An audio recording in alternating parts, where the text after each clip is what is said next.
Assalamualaikum warahmatullahi wabarakatuh. Saya Arya Afdila Iksan dengan NIM 2348201049. Di sini saya akan menjelaskan tentang patofisiologi dari hati, kantung empedu, dan pankreas. Baiklah, kita masuk saja ke materi pertama, yaitu hati. Hati atau liver adalah organ padat terbesar dan kelenjar terbesar dalam tubuh manusia. Hati terletak tepat di bawah diafragma di sisi kanan atas tubuh dan mempunyai sejumlah peran penting. Fungsi hati utamanya adalah untuk membantu proses metabolisme tubuh serta menghasilkan cairan empedu yang membantu dalam proses pencernaan makanan. Baiklah, kita masuk ke patofisiologi pertama, yaitu hepatitis. Hepatitis adalah peradangan yang terjadi pada hati yang disebabkan oleh pengaruh alkohol, virus hepatitis, dan toksin lainnya. Faktor-faktor tersebut menyebabkan terjadinya inflamasi pada hepar. Inflamasi hepar menyebabkan tiga hal seperti hipertemia, gangguan suplai darah normal pada sel-sel hati, dan peregangan kapsul hati. Hipertemia menyebabkan perubahan kenyamanan, gangguan metabolisme karbohidrat, lemak, dan protein yang menyebabkan glikogenesis menurun. Glikogen dalam hepar berkurang yang menyebabkan glikolisis menurun.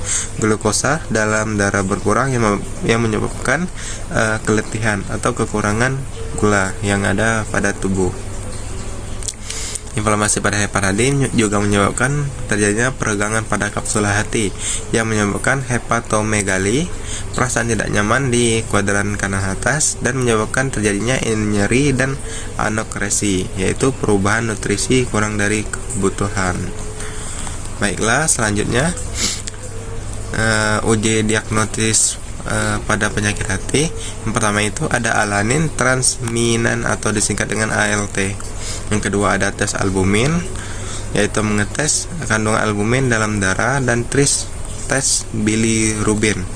Untuk faktor risikonya, kebanyakan penyakit hepatitis disebabkan oleh virus hepatitis yang ditularkan melalui kontak langsung maupun tidak langsung dengan cairan tubuh seperti darah, feses, sekresi vagina, atau sperma, yang memiliki faktor antara lain berhubungan, memakai barang bersamaan, dan memakan makanan mentah. Baiklah, kita masuk ke organ yang kedua, yaitu kantung empedu. Kantung empedu adalah organ kecil berbentuk buah pir di sisi kanan perut, tepat di bawah hati. Kantung empedu menampung cairan pencernaan yang disebut dengan empedu yang dilepaskan ke usus kecil, yang berfungsi untuk mengoptimalkan proses pencernaan makanan di dalam tubuh. Kita masuk ke patofisiologinya, yaitu yang pertama ada kolelithiasis atau batu empedu. Batu empedu adalah kondisi medis yang diakibatkan terbentuknya batu di dalam kantung empedu.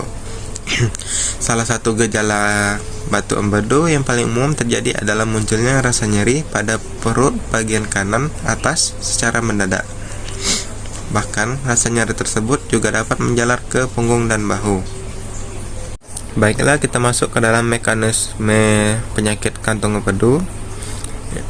Dimulai dari faktornya seperti faktor-faktor metabolik, peradangan sistem empedu, faktor statis yang menyebabkan abnormal lebih banyak asam empedu di dalam kantong empedu. Kemudian dilanjutkan dengan kelarutan kolesterol berkurang di dalam tubuh, pengendapan kolesterol, garam-garam empedu, dan pigmen empedu di kantong empedu.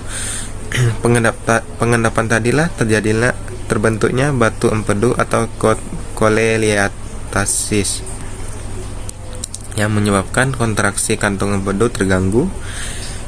Kemudian pengeluaran empedu terganggu, distensi kantung empedu, dan perubahan kenyamanan atau yang menyebabkan nyeri.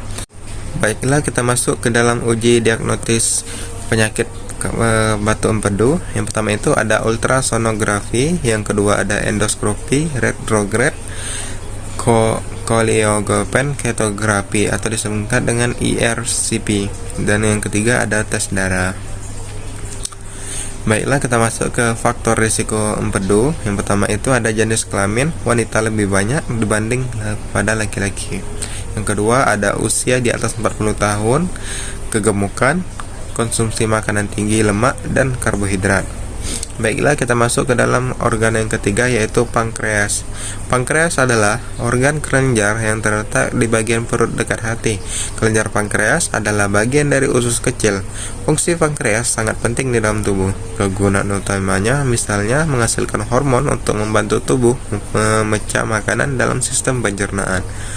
Baiklah, kita masuk ke patofisiologi yang pertama, yaitu diabetes. Diabetes mellitus atau disingkat dengan DM, didefinisikan sebagai suatu penyakit atau gangguan metabolisme kronis dengan multi etiologi yang ditandai dengan tingginya kadar gula darah disertai dengan gangguan metabolisme karbohidrat, lipid, dan protein sebagai akibat insufiensi fungsi insulin. Kita masuk ke dalam mekanismenya.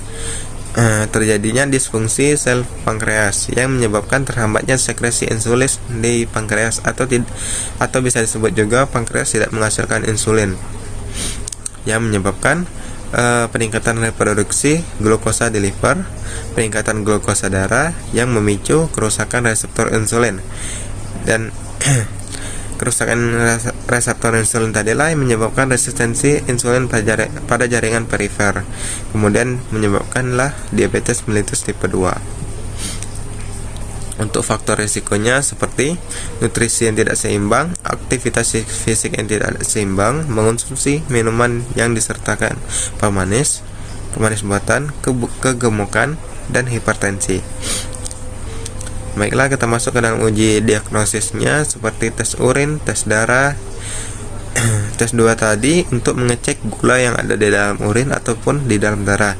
Kemudian ada tes deprivasi air, dan yang terakhir ada tes hormon antidiuretik.